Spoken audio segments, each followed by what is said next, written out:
कहते हैं गीत जो हैं वो इंसान के दुखों को दूर कर देते हैं। गीत सुनने से अच्छा से अच्छा इंसान मुस्कुराने लगता है। लेकिन उन गीतों को गाने वाले को सब जानते हैं, लेकिन लिखने वालों को बहुत कम पहचानते हैं। आज हम बात कर रहे हैं ऐसे ही गीतकार विनोद शर्मा जी से, जो दिल्ली के प्रीति विहार में रहते हैं। शर्मा जी, कहा जाता है कि गायक कलाकार उसको दुनिया जानती है, लेकिन जो लेखक होता है, गीतकार होता है, उसको बहुत कम पहचानते हैं। आपका क्या कहना है इस बारे में?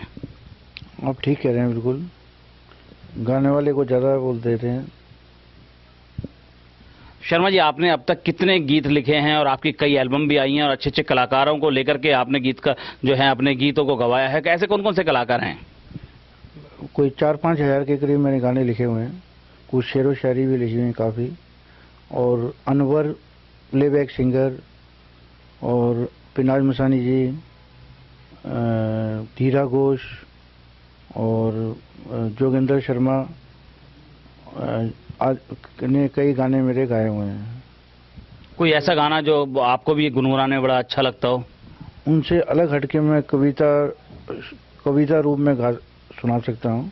नहीं, बिल्कुल, आप कविता के रूप में सुनाइए हमारे दर्शकों को।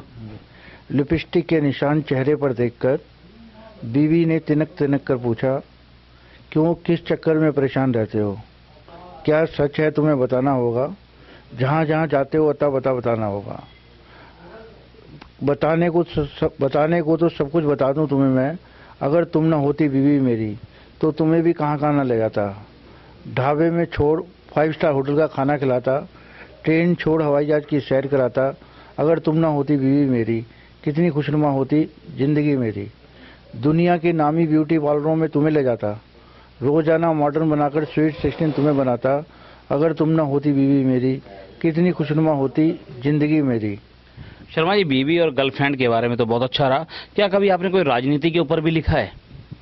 राजनीति के ऊपर अभी तक तो नहीं लिखा। अच्छा, राजनीति में नहीं लिखा। लेकिन आपकी जो एल्बम आई थी वो सबसे पहले कब एल्बम आई थी और आप किस तरह से आप इस लाइन के अंदर आए? एक्चुअल में बचपन से लिखने का शौक था। पहले स्कूल लाइफ में जैसे बसंत ऋतु पे, मोर पे, इस तरीके से कविता लिखता था। तो आहिस्ता आहिस्ता फिर एक टीचर ने मुझको बोला, आप लिखते रहा करो, आप ज़रूर कुछ कामयाबी मिल पाएगी आपको। फिर मुझे लिखने का शौक़ हो गया। फिर मैंने कुछ टाइम लिखा, फिर छोड़ दिया। ऐसे इस तरीके से अब लिखने की आदत सी हो गई है। कभी मैंने सोचा नहीं था टीवी में मेरा गाना आएगा, वो भी 31 दिसंबर प्राइम टाइम रात को 10:20 पे आया था मेरा। और कभी सोचा नहीं था सुबह सवेरे में मेरा इंटरव्यू आएगा या अखबारों में मेरे इंटरव्यू आएंगे, कभी मैंने सोचा नहीं था।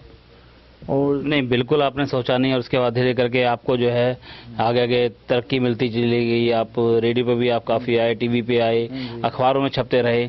और जो मैंने सुना है, मेरे पास जानकारी मिली है कि आप हाल ही के अंदर शंकर साहनी जो हैं पॉप गायक, उनके लिए भी एक बिटिया बच्चियों के ऊपर कुछ ऐसा लिख रहे हैं। जरूर कोशिश करेंगे, बिल्कुल। नहीं, क्या ये बात सही है कि आप लिख रहे हैं? क्या जो है मेरे पास? हाँ, लिखने की शुरुआत की है, अभी थोड़ा बहुत लिखा है।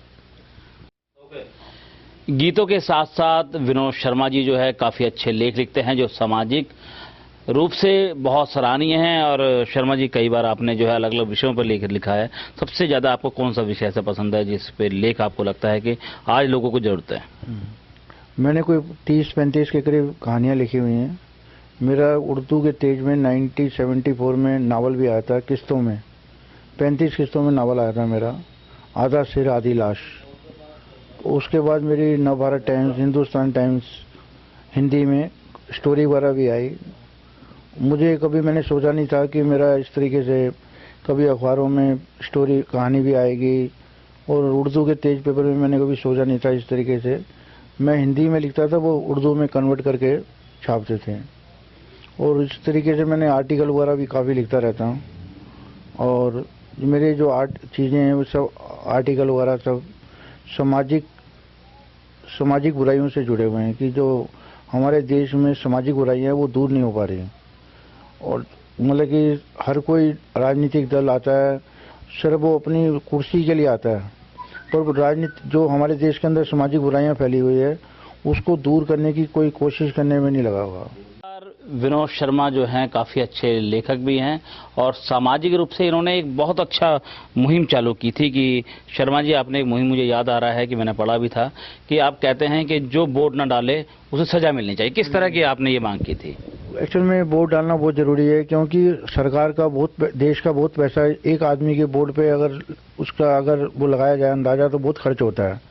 और अगर मतलब कि अगर हम वोट नहीं डालेंगे तो हम सही जो नेता लोग हैं उनका चुनाव नहीं कर पाएंगे। तो उसमें ज़रूरी होना चाहिए कि सजा का प्रावधान जरूर होना चाहिए उसके अंदर। बिल्कुल, ये थे विनोद शर्मा जी, जिनका साफ तौर से कहना है कि अगर वोट ना डालने वाले व्यक्ति के खिलाफ जब तक कोई कार्रवाई नहीं होगी तब तक वो इसकी गंभीरता को नहीं समझेगा। वाकई बात सही है। एक लेखक कितनी महत्वपूर्ण, कितनी गहराई सोचता है, इस बात का आप अंदाजा लगा सकते हैं। कैमरा पर्सन सौम्य राय के साथ आर निशाना, समाचार वार्ता, दिल्ली।